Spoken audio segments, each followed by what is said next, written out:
Typewriter का बेटा कैसे बना यूपी की राजनीति का किंग मेकर। कैसे दो फर्जी सर्टिफिकेट ने आजम खान के सियासी अंत की सुगबुगाहट को कर दिया तेज। अब कभी चुनाव लड़ पाएंगे कि नहीं अभी ये कंफर्म नहीं हो चला है, लेकिन आज हम बताने जा रहे हैं 75 साल के आजम खान को हो गई कैद और उनसे जुड़े हुए किस्से के बारे में। आजम खान का सफर कैसा रहा, कैसे एक टाइपराइटर का बेटा यूपी की राजनीति का किंग मेकर बन गया, इसकी पूरी कहानी आपको बताएंगे। लेकिन उसके पहले बता दें कि रामपुर की स्पेशल एमपी एमएलए कोर्ट ने फर्जी बर्थ सर्टिफिकेट मामले में आजम खान और उनकी पत्नी तंजीम फातिमा और बेटे अब्दुल्ला को 7-7 साल की सजा सुनाई है। अदालत के इस फैसले के बाद तीनों को हिरासत में ले लिया गया है। जिस रामपुर में कभी आजम खान की तूती बोलती थी, आज हालत यह है कि शायद इस सीट पर अब वह कभी चुनाव नहीं लड़ पाएंगे। रामपुर में आजम के सियासी रसूख का अंदाजा इसी बात से लगाया जा सकता है कि वह यहाँ से 10 बार विधायक और 1 बार सांसद रहे। उनकी पत्नी तंजीन फातिमा भी विधायक बनी और बेटा अब्दुल्ला आजम 2 बार विधायक रहे। रामपुर की सियासत से जुड़े सबसे बड़े परिवार के राजनीतिक अस्त की कहानी बेहद ही दिलचस्प है। इसमें पैसा, पावर, रसूख और ध्वस्त होती राजनीति की कहानी है। शुरुआत उस वक्त से करते हैं जब आजम को रामपुर में कुछ गिने चुने लोग ही जानते थे। कहानी शुरू होती है साल 1967 से। देश की आज़ादी के बाद यूपी में 3 चुनाव हो चुके थे। ये वो वक्त था जब रामपुर की सियासत में नवाब परिवार ने कदम रखा। शुरुआती दौर में रामपुर के नवाबों ने कांग्रेस को अपने लिए सबसे बेहतर समझा। 1967 में रामपुर के नवाब रहे जुल्फिकार अली खान उर्फ मिकी मियाँ संसद पहुंचे। मिकी मियाँ का रामपुर में ऐसा रसूख था कि वह जो बात कह देते उनके खिलाफ कोई बोलने की हिम्मत तक नहीं करता था। यह दबदबा 8 साल तक कायम रहा। फिर साल 1975 में आपातकाल घोषित होने के बाद रामपुर के हालात बदलने लगे। शहर के एक साधारण से टाइपराइटर मुमताज का बेटा आजम खान जेल से छूटकर रामपुर लौटा।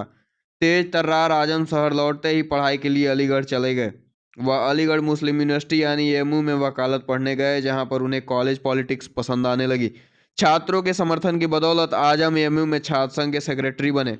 इस पद पर रहते हुए उन्होंने देश में लगी इमरजेंसी के खिलाफ सड़क पर प्रोटेस्ट भी किया। यह विरोध इतना तीखा था कि उन्हें 19 महीने के लिए जेल में डाल दिया गया। साल 1977 में जेल से छूटते ही आजम ने जनता पार्टी के टिकट पर विधानसभा का चुनाव लड़ा। उनके सामने थे कांग्रेस के मंजूर अली खान उर्फ सन्नू मियां। आजम ने कम उम्र में पहला चुनाव लड़ा, पैसे नहीं थे इसलिए उतना दबदबा बना नहीं पाए। पहला विधानसभा चुनाव हार गए, लेकिन बुरी हार के बावजूद उनका हौसला नहीं टूटा। साल 1980 में रामपुर विधानसभा सीट पर फिर चुनाव हुआ। आजम ने फिर से किस्मत आजमाई। इस बार रिजल्ट उनके पक्ष में रहा। आजम रामपुर के किंग बन गए। पहली बार विधायकी हाथ लगी तो आजम ने फिर पलटकर पीछे नहीं देखा। साल दर साल वह यूपी में मुस्लिमों की सियासत का सबसे बड़ा चेहरा बनते चले गए। यूपी में आजम के सियासी रसूख का अंदाजा इसी बात से लगाया जा सकता है कि उनकी राजनीति को देख सपा संस्थापक मुलायम भी उनके फैन बन गए थे। आजम रामपुर सीट से 10 बार विधायक और 1 बार सांसद रहे। उनके बाद पत्नी तंजीम फातिमा भी विधायकी जीत गई। आजम सपा में रहते हुए मुलायम सिंह यादव के बेहद करीबी नेताओं में रहे। पार्टी में उनका वर्चस्व सीएम अखिलेश यादव के समय में भी कम नहीं हुआ। सपा सरकार के बड़े फैसलों में आजम की अहम भूमिका रहती थी। पार्टी में उनका कद मुलायम के सगे भाई शिवपाल जैसा हो गया था। अखिलेश यादव अल्पसंख्यकों के मुद्दे से लेकर चुनावी गुड़ाभाग में आजम की सलाह जरूर लेते थे। सब कुछ ठीक चल रहा था, लेकिन साल 2017 में यूपी की सियासत के साथ साथ आजम की किस्मत ने भी करवट ले ली। योगी के सीएम बनते ही आजम पर संकट के बादल मंडराने लगे। इसी साल आजम के बेटे अब्दुल्ला आजम स्वार सीट से सपा के विधायक चुने गए, लेकिन चुनाव जीतने के बाद उन पर उम्र के गलत दस्तावेज लगाने का आरोप लगा।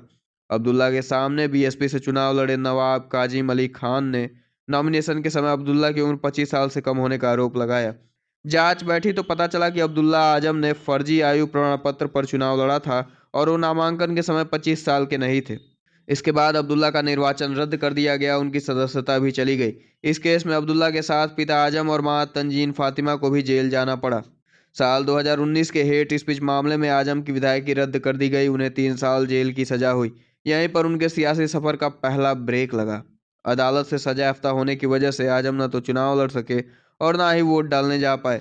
सूबे की राजनीति से दूर रहते हुए रामपुर की पॉलिटिकल विरासत आजम के हाथों से फिसलती चली गई। साल 2022 में रामपुर सदर सीट से लोकसभा उपचुनाव का ऐलान हुआ। जेल में रहते हुए आजम चुनाव नहीं लड़ सकते थे, इसलिए उन्होंने अपना सियासी उत्तराधिकारी आसिम रजा को बनाया। आसिम को उपचुनाव में उतारने से आजम खान के तमाम मजबूत सिपहसालार नाराज हो गए। कई सपा नेता उनका साथ छोड़कर भाजपा के गुट में चले गए। इसका नतीजा यह रहा कि आसिम चुनाव हार गए और बीजेपी के घनश्याम लोधी ने आसिम को 42,000 से अधिक वोटों से हरा दिया।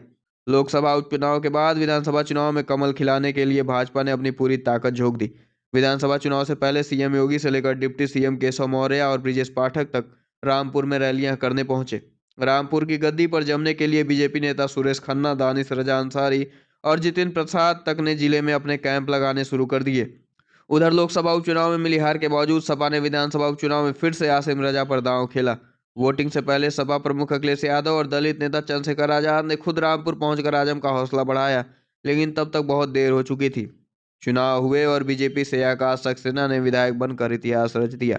8 दिसंबर 2022 को आए नतीजों ने आकाश सपा के आसिम रजा को 34,000 वोट से हरा दिए।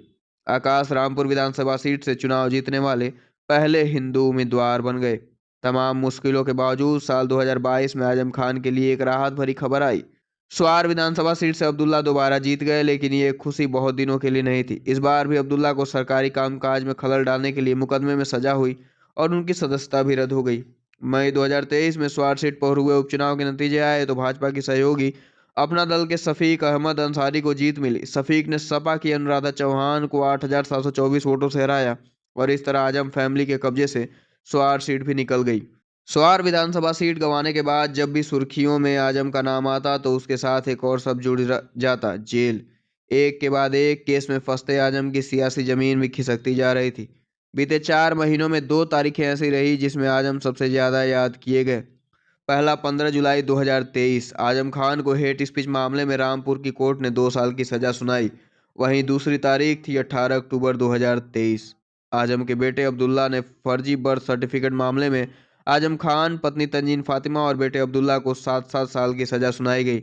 अब्दुल्ला के 2 बर्थ सर्टिफिकेट मामले में आजम फैमिली को रामपुर की स्पेशल एमपी एमएलए कोर्ट ने बुधवार को दोषी करार दिया। पहले हेट स्पीच मामले में 2 साल की सजा और बेटे के फर्जी बर्थ सर्टिफिकेट मामले में आजम को 7 साल की सजा मिल चुकी है। यानी वह अब साल 2030 तक चुनाव नहीं लड़ सकेंगे। आजम न तो 2024 के लोकसभा चुनाव में खड़े हो पाएंगे और न ही 2027 के विधानसभा चुनाव में खड़े हो पाएंगे। साल 2031 में सब कुछ ठीक रहा तो वह फिर चुनावी मैदान में दिखाई दे सकते हैं। आजम 75 साल के हो चले हैं। साल 2031 में वह 82 साल के हो जाएंगे। तब तक यूपी की सियासत भी काफ़ी हद तक बदल चुकी होगी। आजम को सांस से जुड़ी कई बीमारियां भी हैं जिनका इलाज दिल्ली के सर गंगा राम अस्पताल में चल रहा है। यानी कि इतने सालों बाद फिर से चुनाव लड़ पाना आजम के लिए काफ़ी कठिन माना जा रहा है। लिहाजा यह कहा जा सकता है कि रामपुर कोर्ट का ये फैसला आजम खान के सियासी सफ़र का एक अंत होने जा रहा है। आजम खान की पत्नी और बेटे को 7-7 साल की यह सजा, चुनाव लड़ने के लिए बेटे अब्दुल्ला का फर्जी बर्थ सर्टिफिकेट बना, यह कारण आजम खान के परिवार के सियासी अस्त का अध्याय लिख चुका है।